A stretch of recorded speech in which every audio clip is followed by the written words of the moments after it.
Bonsoir à toutes et à tous, merci de votre fidélité et bienvenue dans ce journal dont voici les principales articulations. Au terme du Conseil des ministres du jeudi, le gouvernement a annoncé la baisse du prix du carburant de 500 francs guinéens le litre, une décision qui est mal perçue par des citoyens et acteurs de la société civile. Le ton monte toujours entre le syndicat et le gouvernement autour de l'ouverture d'un couloir de négociation entre le SLEG et le gouvernement. Dans un point de presse, l'USTG brandit de nouvelles menaces. C'est tout pour les titres. Une fois encore, bienvenue.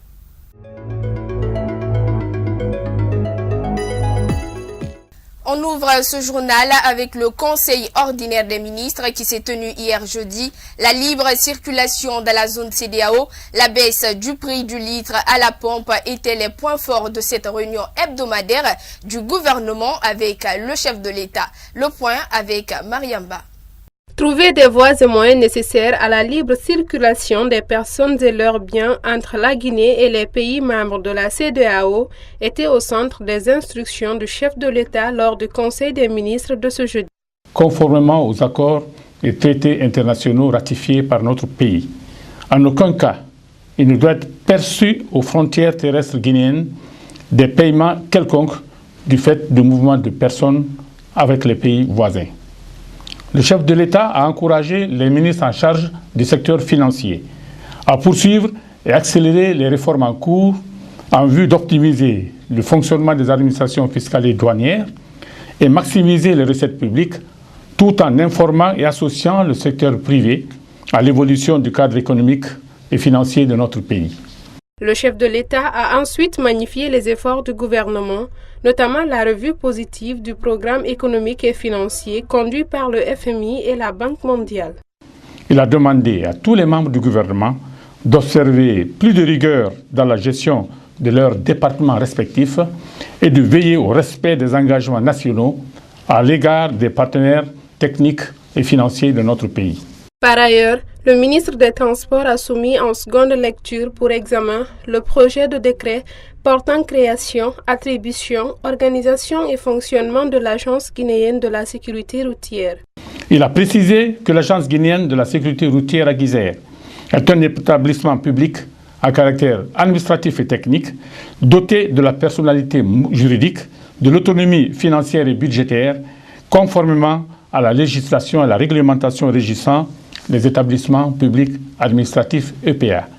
Au terme des débats qui ont suivi, et sous réserve d'une concertation avec le ministère du Budget sur l'identification des ressources devant servir au fonctionnement de la Guizère, le Conseil a adopté le projet de décret portant création, attribution et organisation et fonctionnement de l'Agence guinéenne de la sécurité routière. Le ministre de la Défense nationale lui a soumis pour examen 4 projets de loi.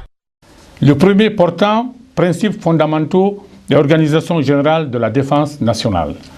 Le deuxième projet de loi portant organisation générale et fonctionnement des forces de défense nationale. Le troisième projet de loi portant usage des armes par la gendarmerie nationale. Le quatrième projet de loi fixant les conditions de participation de l'armée au développement économique de la nation et à toute autre tâche d'intérêt public. Au terme des débats, le Conseil a apporté son soutien au ministre et recommandé l'implication des partenaires techniques et financiers intervenant dans le cadre de la réforme des forces de défense et de sécurité dans l'ultime exercice de concertation envisagé autour de ces 4 projets de loi. Le président a instruit à cet effet le ministre de la Justice d'user de ses moyens pour interpeller les coupables.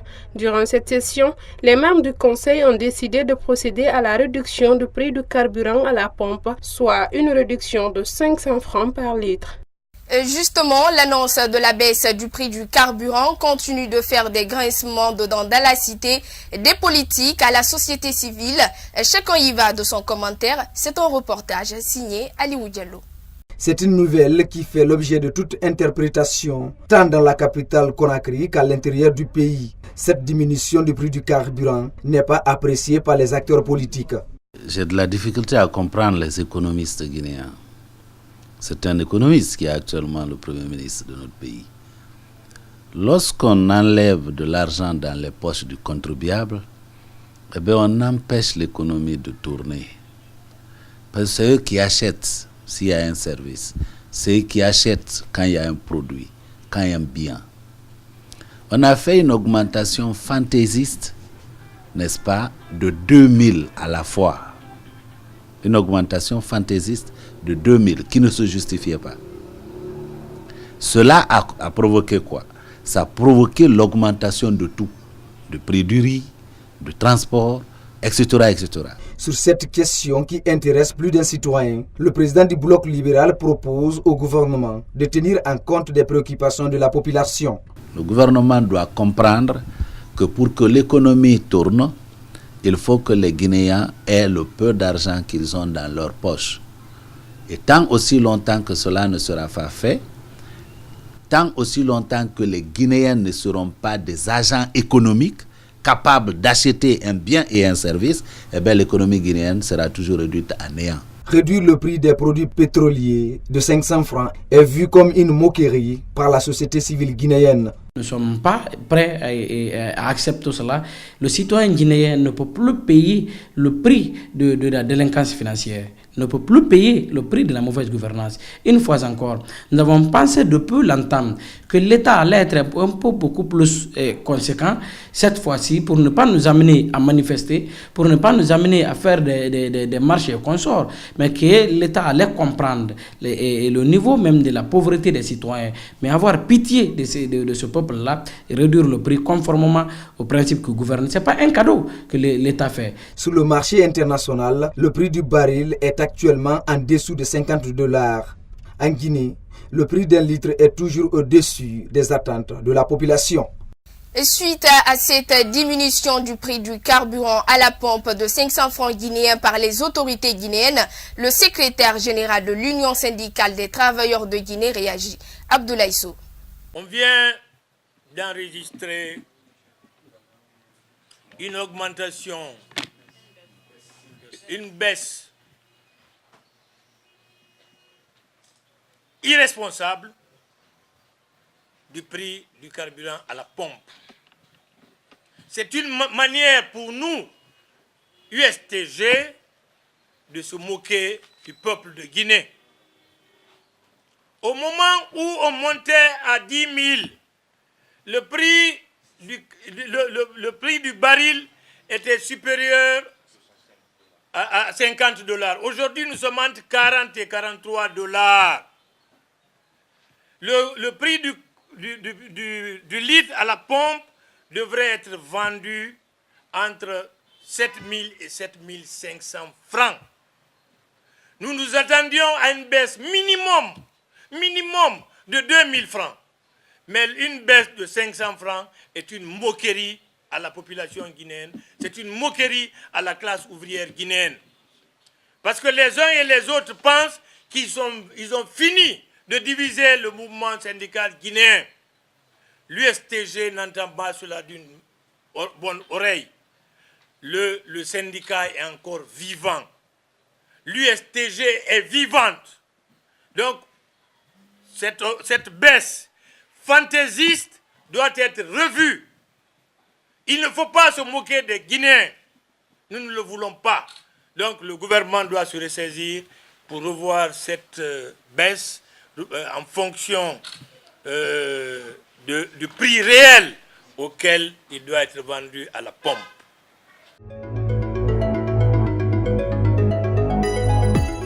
Du côté des citoyens, c'est l'amertume. C'est un acte qui n'a aucun effet sur le quotidien. Suivez. C'est un événement avec le prix de 500 francs là. C'est un événement pour le mieux que le prix reste intact. Quand ça diminue, normalement le prix de taxi, de transport doit être descendu, mais impossible encore. Parce qu'avec comme ça là, seulement l'État veut nous faire ce qu'il veut nous embrouiller seulement. Je peux dire que c'est une bonne nouvelle. D'une part, la réduction du prix du carburant, ça va aider beaucoup de gens à ce que le panier du ménagère soit un peu léger par rapport au prix actuel. On aimerait encore de plus qu'on diminue au-delà de 8 000 francs comme ça là, à 7 500. Parce qu'à l'heure actuelle, c'est difficile de survivre avec l'augmentation du prix du carburant parce que tous les prix sont augmentés et là aussi, la situation économique est très difficile. Dans un point de presse ce vendredi, l'Union syndicale des travailleurs de Guinée, USTG, vient de réaffirmer son soutien au syndicat libre des enseignants et chercheurs de Guinée-SLEG. Elle menace de déposer un préavis de grève si un couloir de négociation n'est pas ouvert entre le gouvernement et le SLEG. Kierno Falilou Diallo. Dans ce point de presse de l'USTG, il a été question de dénoncer la situation dans laquelle l'école guinéenne se trouve actuellement. À travers cette sortie, la structure syndicale sollicite le soutien des parents d'élèves dans cette lutte de réclamation. Pour arriver au bout de cette revendication, le secrétaire général de l'Union syndicale des travailleurs de Guinée revient sur des mesures envisagées. Si des solutions apaisées, dont nous appelons de tous nos voeux, ne sont pas trouvées dans l'intérêt de nos populations, là-bas à Panziazou, à Yomu, à Beila, à Dalaba, etc., pour que nos enfants aillent à l'école. Chacun a son enfant à l'école. Chacun a son enfant à l'école. Ou a un frère, une soeur qui a son enfant à l'école. L'avenir de notre pays s'y attache. Et nous sommes vraiment engagés pour que l'école guinéenne soit sauvée cette année. Pour cela, si cet appel responsable, apaisé, n'est pas entendu, à compter de ce jour et sous 30 jours, dépôt de préavis de grève, toutes les fédérations, toutes les centrales composant l'USTG, amis et solidaires à l'USTG, entreront en grève. À la fin de cette annonce, le ton monte dans le rang des enseignants. Selon certains, le délai des 30 jours est très long. C'est une décision unilatérale, nous ne sommes pas pour. Parce que un mois déjà, il y a eu 3 mois écoulés. 3 mois écoulés. Nos salaires ont été gelés. Nos amis en sont morts. Hein? Certains ont perdu leurs femmes. Certains ont été renvoyés de leur maison. Où étaient ces institutions auxquelles notre secrétaire général de l'USC fait allusion? Nous réclamons au moins, on s'attendait à 3 jours d'avertissement, à 1 semaine d'avertissement. Nous ne sommes pas pour. Nous ne sommes pas pour. Nous allons nous faire entendre. Les 40% ont été obtenus sans l'ISTG. Et nous allons nous battre à nous faire entendre d'une manière ou d'une autre. Après un quart d'heure de dispute et plus d'une demi-heure de concertation à huis clos entre les responsables des structures, une autre déclaration où le délai est indéfini est annoncée.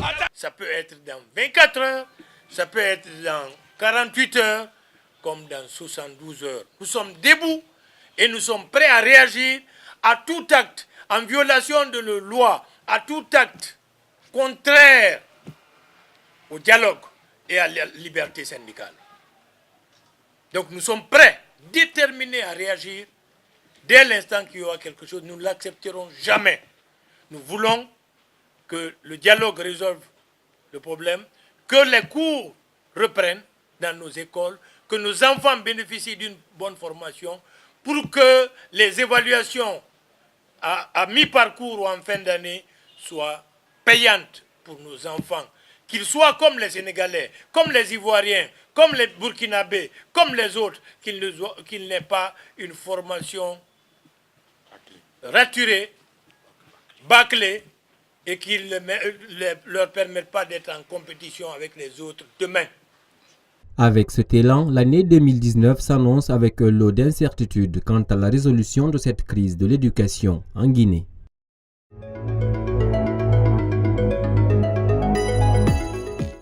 Nombreux sont des Guinéens qui peinent à bénéficier de l'accompagnement de l'État dans le cadre des bourses.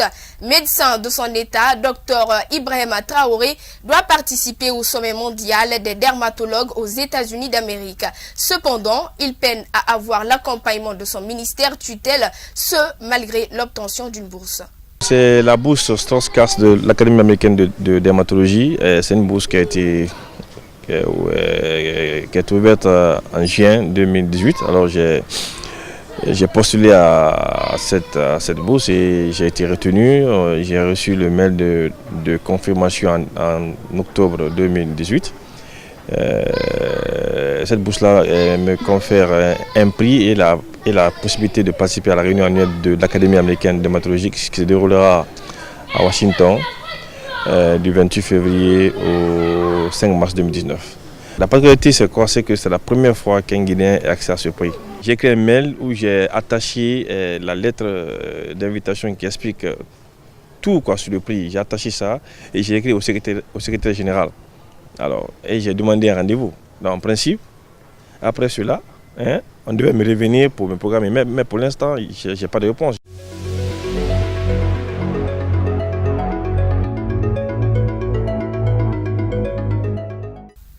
À Madagascar, selon les résultats provisoires publiés par la CENI jeudi, Andry Rajoelina a remporté l'élection présidentielle malgache. L'ex-président de la transition arrive cette fois au pouvoir par les urnes. Didier Dalé-Soiré, branché de la capitale, entrepreneur, chef de parti, président non élu puis chef d'État choisi par les Malgaches. Andry Rajoelina a eu plusieurs voix il y a 34 ans en 2009 lorsqu'il force le président de l'époque, son actuel rival Marc Ravalomanana, à démissionner. Il prend le pouvoir et devient alors le plus jeune dirigeant africain en exercice. L'homme quitte la sphère politique en 2014 quand la communauté internationale refuse sa candidature à la présidentielle. Il apporte alors son soutien à un candidat, son ancien ministre des Finances. Pendant 5 ans, Andry Rajoelina ne s'exprime pas, mais reste chef de son parti, le Mampar, pour finalement réapparaître début 2018 avec une idée en tête, remporter l'élection présidentielle et acquérir sa légitimité démocratiquement. Une discrétion qui lui a permis de réapparaître un homme nouveau, une stratégie qui avait pour but de montrer qu'il ne répéterait pas les erreurs commises lorsqu'il était président de la transition. Mesdames et messieurs, c'est cet élément qui met fin à cette édition d'information. Merci de votre aimable attention et très bon début de week-end sur Star 21 TV, la télé du 21e siècle.